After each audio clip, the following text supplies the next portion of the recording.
नमस्कार, मेरा नाम अमलेश। सबका बहुत बहुत स्वागत है। बिहार में लैंड रजिस्ट्री का नियम फिर से बदलने वाली है, यह तो आप सुन लिए, लेकिन कौन से कंडीशंस पे और कौन से नियम बदलने वाले हैं इसके बारे में हम लोग बात कर लेते हैं। आपको यह नियम जरूर मालूम होगा कि बिहार में लैंड रजिस्ट्री का नियम जब चेंज हुआ तो काफ़ी ज़्यादा बवाल हुआ, और वह यह नियम यह था कि जिसके नाम से ज़मीन नहीं है, लैंड नहीं है, कोई भी प्रॉपर्टी नहीं है, वह सेल नहीं कर सकता है, चाहे वो किसी भी का हो या किसी का, यानी कि अपने फैमिली का पूर्वजों का हो, यानी पापा का हो, दादा को हो, वो जीवित है या फिर मृत हो चुके हैं, अगर उनके नाम पे प्रॉपर्टी है और आप उनके वंशज है तो आप उनसे सेल नहीं कर सकते हैं।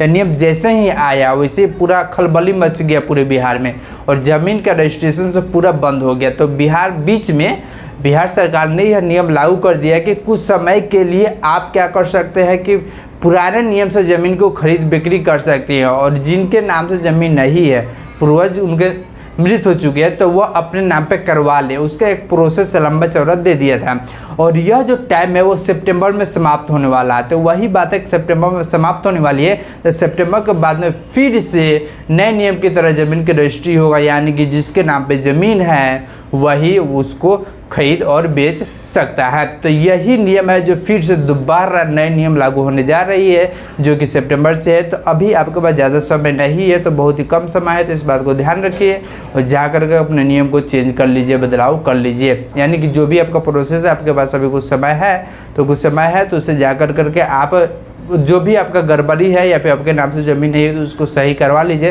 देन आप ही को फ़ायदा होगा। नहीं तो बाद में अब फिर से वापस से ये पुराना नियम लागू होगा नहीं होगा, इसका कोई गारंटी नहीं है, और आपको इससे बहुत ज़्यादा परेशानी होने वाली है। तो इस बात को ध्यान में रखिए, और किसी तरह का डाउट है तो आप कमेंट करके जरूर पूछिए।